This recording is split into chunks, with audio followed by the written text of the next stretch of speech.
हालांकि 2024 के चुनाव अभी काफी दूर हैं, लेकिन राजनीतिक पार्टियों में सियासी पारा चढ़ता ही जा रहा है। इसी कड़ी में जेजेपी और बीजेपी के कद्दावर नेताओं के बीच जुबानी जंग जारी है।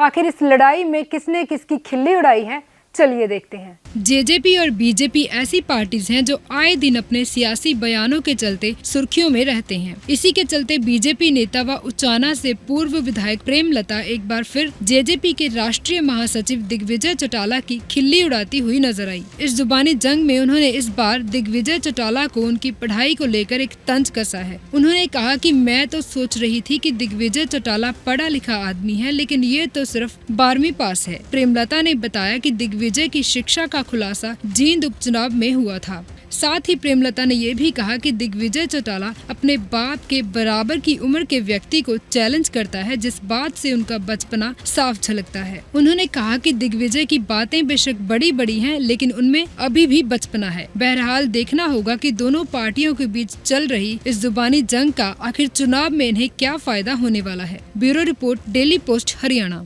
हालांकि 2024 के चुनाव अभी काफी दूर हैं, लेकिन राजनीतिक पार्टियों में सियासी पारा चढ़ता ही जा रहा है।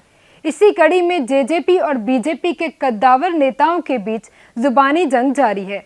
आखिर इस लड़ाई में किसने किसकी खिल्ली उड़ाई है, चलिए देखते हैं। जेजेपी और बीजेपी ऐसी पार्टीज हैं जो आए दिन अपने सियासी बयानों के चलते सुर्खियों में रहते हैं। इसी के चलते बीजेपी नेता व उचाना से पूर्व विधायक प्रेमलता एक बार फिर जेजेपी के राष्ट्रीय महासचिव दिग्विजय चौटाला की खिल्ली उड़ाती हुई नजर आई। इस जुबानी जंग में उन्होंने इस बार दिग्विजय चौटाला को उनकी पढ़ाई को लेकर एक तंज कसा है। उन्होंने कहा कि मैं तो सोच रही थी कि दिग्विजय चौटाला पढ़ा लिखा आदमी है, लेकिन ये तो सिर्फ 12वीं पास है। प्रेमलता ने बताया कि दिग्विजय की शिक्षा का खुलासा जींद उपचुनाव में हुआ था। साथ ही प्रेमलता ने यह भी कहा कि दिग्विजय चौटाला अपने बाप के बराबर की उम्र के व्यक्ति को चैलेंज करता है, जिस बात से उनका बचपना साफ झलकता है। उन्होंने कहा कि दिग्विजय की बातें बेशक बड़ी बड़ी हैं, लेकिन उनमें अभी भी बचपना है। बहरहाल देखना होगा कि दोनों पार्टियों के बीच चल रही इस जुबानी जंग का आखिर चुनाव में इन्हें क्या फायदा होने वाला है। Bureau report, daily post, Haryana.